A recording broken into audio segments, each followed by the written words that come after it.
당신은 좋은 사람인가요? 세상을 살아가면서 우리는 좋은 사람이 되고자 노력합니다. 남을 배려하고 도와주고 양보하고 이해하는 것이 미덕이라고 배우며 자라왔죠. 그런데 가끔 이런 생각이 들지 않나요?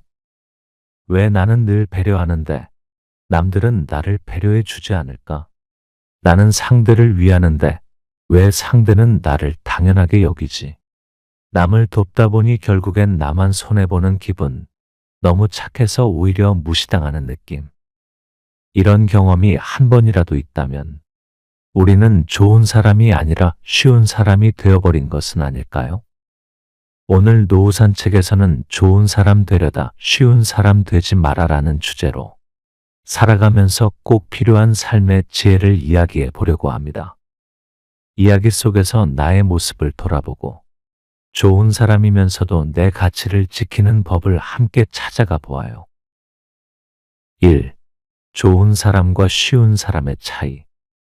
좋은 사람은 남을 배려하지만 자신의 가치를 지킵니다. 쉬운 사람은 남의 요구를 거절하지 못하고 이용당합니다. 우리 주변에는 정말 좋은 분들이 많습니다. 하지만 때때로 그런 분들이 상대에게 고맙다라기보다 편하다라는 평가를 받는 경우가 있습니다. 이분께는 부탁해도 부담 없지. 어차피 거절 안 하실 거야. 이렇게 생각되는 순간 그 사람은 좋은 사람이 아니라 쉬운 사람이 되어버리는 것이지요. 언제든 부탁하면 들어주는 김 선생님 이야기입니다. 68세 김 선생님은 은퇴한 중학교 교사입니다. 수십 년 동안 학생들을 가르치며 아이들이 어려울 때마다 손을 내밀었습니다. 집안 형편이 어려운 학생들에게는 학용품을 사주고 시험 공부로 힘들어하는 아이들에게는 수업이 끝난 후에도 남아 가르쳐 주곤 하셨습니다. 선생님은 정말 좋은 분이셔. 늘 학생들을 위해 헌신하시잖아요. 그렇게 베푸는 것이 자신의 역할이라고 믿었고 한 번도 후회한 적이 없으셨습니다. 학교를 떠난 후에도 마찬가지였습니다. 동네에서 만나는 제자들이 선생님, 저 이력서 좀 봐주실 수 있어요? 하면 피곤한 몸을 이끌고 밤늦게까지 문장을 다듬어 주셨고 선생님, 저 취업 면접 보는데 모의 면접 좀 해주실 수 있어요? 하면 흐릿해진 눈으로 아이의 태도와 말투를 하나하나 짚어가며 도와주셨습니다. 제자들뿐만 아니라 이웃들도 마찬가지였습니다. 선생님, 이거 좀 도와주실 수 있을까요?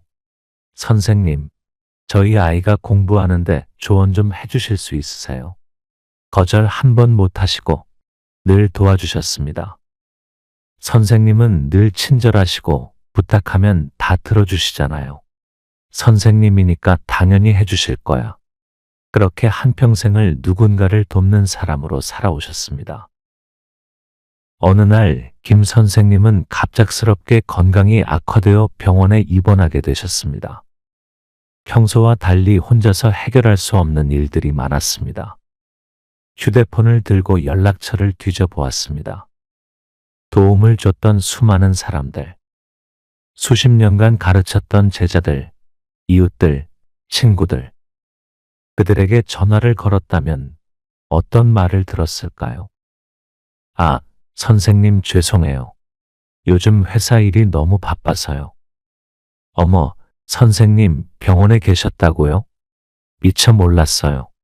얼른 나으세요. 그 누구도 먼저 찾아와 주지 않았고 그 누구도 선생님도 도움이 필요하시겠구나 라고 생각하지 않았습니다. 모두가 김 선생님을 도움을 주는 사람으로만 여겼지 도움을 받아야 할 사람으로 생각해 본 적이 없었던 것입니다. 그제야 김 선생님은 깨달았습니다. 나는 좋은 사람이 아니라 그냥 쉬운 사람이 되어버렸구나. 여기서 배울 점은 남을 배려하는 것은 중요하지만 그것이 나를 희생하는 방식이어서는 안 됩니다. 무조건적인 선의는 때때로 남들에게 이용해도 되는 사람이라는 인식을 심어줄 수 있습니다. 도움을 주는 것도 중요하지만 도움을 요청하는 법도 배워야 합니다. 우리는 인생을 살아가면서 좋은 사람이 되려고 노력합니다.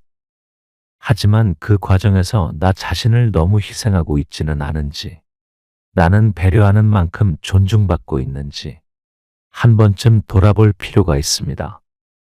내가 지금 좋은 사람인가? 아니면 쉬운 사람인가?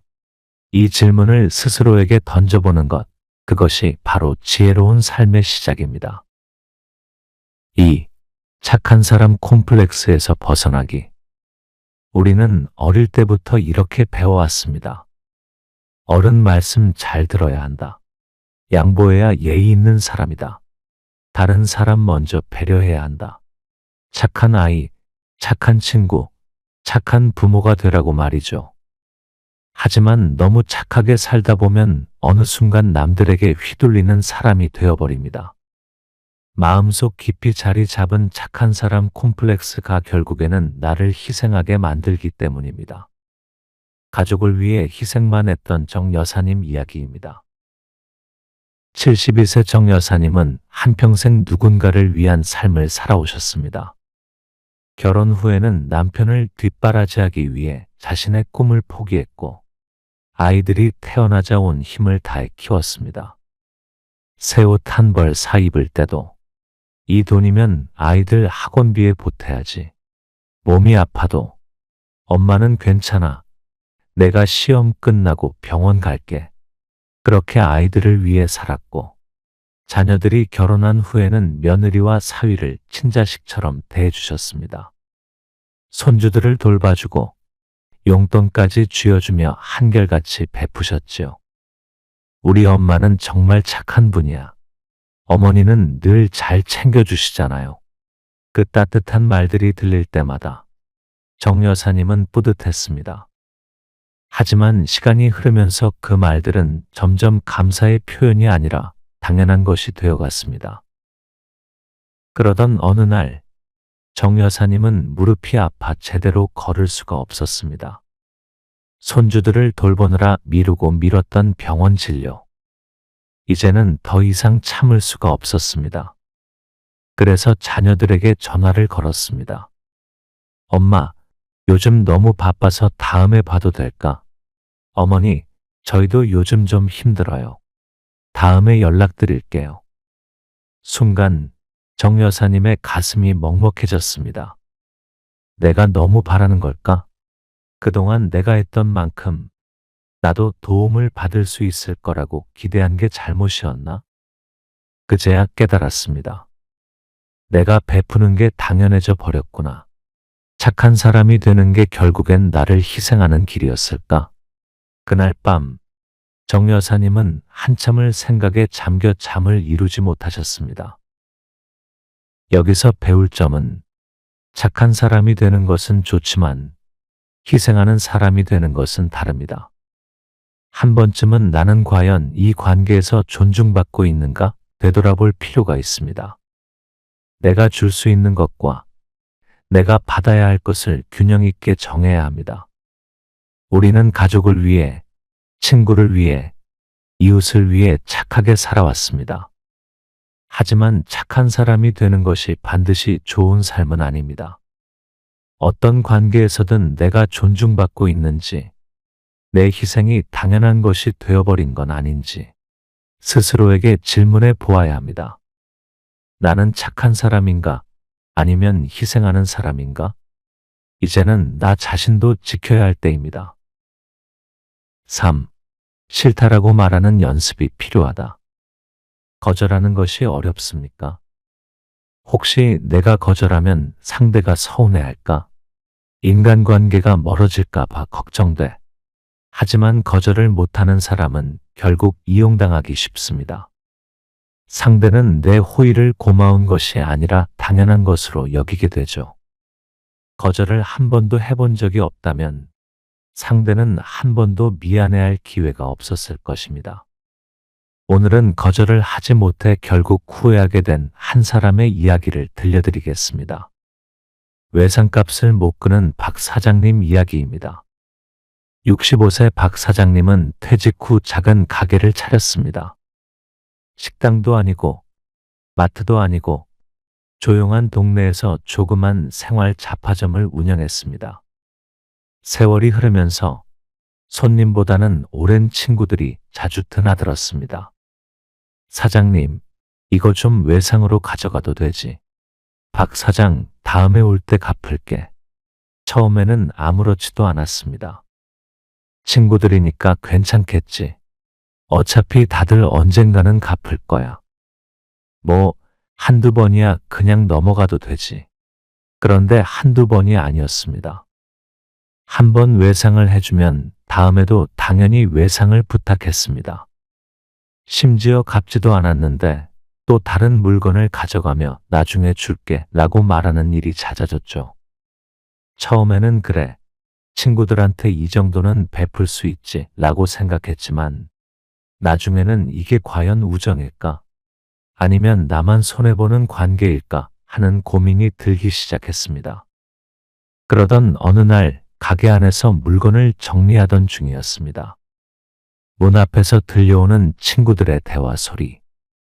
야, 박 사장은 그냥 달라고 하면 줘. 부담 갖지 마. 순간 박 사장님의 손이 멈췄습니다. 귀를 의심했습니다. 그냥 달라고 하면 줘. 내가 이렇게 쉬운 사람이었나? 마음이 싸늘해졌습니다. 그제야 깨달았습니다. 나는 친구들에게 좋은 사람이 아니라 그냥 만만한 사람이었구나. 그날 이후 박 사장님은 친구들에게 한 번도 안 돼라는 말을 해본 적이 없다는 걸 깨달았습니다. 그래서 한 번은 용기를 내서 말해봤습니다. 이번에는 외상 안 돼. 미안해. 그러자 친구가 불만스럽게 말했습니다. 에이 사장님, 너무 박하게 구는 거 아냐? 그 순간 박 사장님은 또 고민이 됐습니다. 내가 너무한 걸까? 괜히 우정을 망치는 거 아닐까? 하지만 이내 마음을 다잡았습니다. 아니야. 이제는 내가 내 가게를 지켜야 해. 그렇게 처음으로 단호하게 말했습니다. 그리고 신기하게도 거절을 했다고 해서 친구들이 등을 돌리지는 않았습니다. 오히려 몇몇 친구들은 미안해, 그동안 너무 당연하게 생각했네 라며 고개를 숙였습니다. 거절을 하는 순간 비로소 상대도 내가 쉬운 사람이 아니라는 걸 알게 되는 것입니다. 여기서 배울 점은 거절하는 것은 인간관계를 망치는 것이 아니라 건강하게 유지하는 방법입니다. 내 호의가 당연해지는 순간 상대는 더 많은 것을 요구하게 됩니다. 미안하지만 이번엔 안 돼 라는 말을 연습해 보세요. 처음에는 어렵습니다. 하지만 한 번 거절하고 나면 다음번에는 조금 더 편해집니다. 거절을 해야 할 때 제대로 하지 않으면 결국 그 관계는 서로를 위한 것이 아니라 한쪽만 희생하는 관계가 되고 맙니다. 나는 지금 상대를 위해 희생하고 있는가? 아니면 스스로를 지키고 있는가?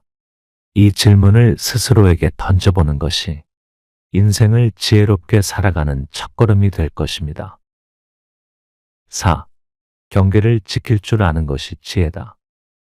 우리는 흔히 좋은 사람이 되기 위해 노력합니다. 하지만 좋은 사람과 쉬운 사람의 차이는 바로 경계를 지킬 줄 아느냐의 여부에서 갈립니다. 좋은 사람은 남을 돕되 자신의 필요도 존중합니다. 쉬운 사람은 모든 부탁을 다 들어주느라 결국엔 스스로를 잃어버립니다. 남들에게 친절하고 다정하게 대해주는 것은 중요합니다. 하지만 그 친절이 나의 희생을 바탕으로 한 것이라면 그 관계는 언젠가 균형을 잃고 맙니다. 그렇다면 어떻게 하면 좋은 사람이면서도 쉬운 사람이 되지 않을 수 있을까요? 한 사례를 통해 알아보겠습니다. 부탁을 거절하지 못했던 윤 여사님 이야기입니다. 67세 윤 여사님은 동네에서 늘 친절하고 따뜻한 사람으로 통했습니다. 친구들이나 이웃이 어려움을 이야기하면 항상 먼저 나서서 도와주었죠. 여사님, 저 오늘 병원 가야 하는데 같이 좀 가주실 수 있어요? 윤 여사, 내가 이번에 여행 가는데 우리 집 강아지 좀 봐줄 수 있을까? 여사님, 오늘 반찬 좀 남는 거 있으세요? 요즘 정신이 없어서 장도 못 봤어요. 이런 부탁이 들어오면 윤 여사님은 한 번도 거절하지 못했습니다. 네, 제가 도와드릴게요. 그럼요, 당연하죠. 그렇게 하나둘 부탁을 들어주다 보니 어느새 윤 여사님의 하루는 남들의 부탁을 해결하는 시간이 되어버렸습니다. 자신의 할 일도 제대로 못하면서 남들의 부탁을 들어주느라 지쳐가고 있었습니다. 그런데 어느 날 몸이 너무 피곤해져서 집에서 쉬고 있었는데 전화 한 통이 걸려왔습니다. 여사님, 저 오늘 병원 가야 하는데 좀 같이 가주실 수 있을까요? 몸이 너무 힘들었지만 거절하는 게 미안해서 결국 옷을 챙겨 입으며 생각했습니다. 내가 왜 이렇게까지 해야 할까? 이 사람들은 나를 좋아하는 걸까? 아니면 내가 편리한 걸까? 그 순간 깨달았습니다. 나는 좋은 사람이 아니라 그냥 이용하기 쉬운 사람이 되어버렸구나. 그날 이후 윤 여사님은 스스로에게 약속했습니다. 이제부터는 자신을 먼저 돌보자. 그래서 다음번에 또 부탁이 왔을 때 이렇게 대답해 보았습니다. 생각해보고 연락드릴게요. 놀랍게도 상대방은 그렇게까지 서운해하지 않았습니다. 사실 부탁을 했을 뿐이지 꼭 윤 여사님이 해야만 하는 것은 아니었던 거죠. 그렇게 한 번, 두 번 거절을 해보니 점점 마음이 편해졌습니다. 자신이 꼭 해야 하는 일이 아니라면 더 이상 무리해서 도와주지 않기로 했습니다. 그리고 신기한 일이 생겼습니다. 윤 여사님이 부탁을 가끔 거절하자 사람들은 오히려 윤 여사님의 도움을 더 소중하게 여기기 시작했습니다. 여사님, 바쁘실 텐데 괜찮으세요? 혹시 안 되시면 말씀하세요. 예전에는 너무 당연하게 여겨졌던 도움들이 이제는 진심으로 고맙다는 인사와 함께 돌아오게 된 것이죠. 그제야 윤 여사님은 깨달았습니다. 거절을 한다고 해서 나쁜 사람이 되는 건 아니구나. 오히려 내가 나 자신을 존중할 때 다른 사람들도 나를 존중하는구나. 좋은 사람은 경계를 지킵니다. 남을 돕되 자신의 필요도 존중합니다. 모든 부탁을 다 들어줄 필요는 없습니다. 쉬운 사람이 아니라 신뢰받는 사람이 됩니다. 어떻게 하면 좋은 사람이면서도 쉬운 사람이 되지 않을 수 있을까요? 자신을 소중히 여기세요. 부탁을 받을 때 즉시 대답하지 말고 생각해 볼게요 라고 말해보세요. 남에게 주는 만큼 스스로도 보살펴 주세요. 사람들은 거절하지 않는 사람을 좋아하는 것이 아닙니다. 오히려 자기 자신을 존중할 줄 알고 자기만의 기준이 있는 사람을 더 신뢰합니다. 나는 오늘도 남의 부탁을 모두 들어주고 있는가? 아니면 내 시간과 내 삶을 스스로 지키고 있는가? 이 질문을 스스로에게 던져보세요. 그 답을 찾는 순간 당신은 더 이상 쉬운 사람이 아니라 소중한 사람이 되어 있을 것입니다. 지금까지 우리는 좋은 사람 되려다 쉬운 사람 되지 마라라는 주제로 이야기를 나눠보았습니다. 혹시라도 지금까지 남들에게 너무 맞춰주기만 하며 살아오셨다면 이제는 조금씩 나를 위한 삶을 시작해보세요. 노후 산책에서는 앞으로도 시니어를 위한 따뜻한 이야기와 인생의 지혜를 나누겠습니다. 영상이 유익했다면 좋아요와 구독 그리고 알림 설정 잊지 마세요. 노후 산책과 함께 지혜로운 인생을 걸어가세요.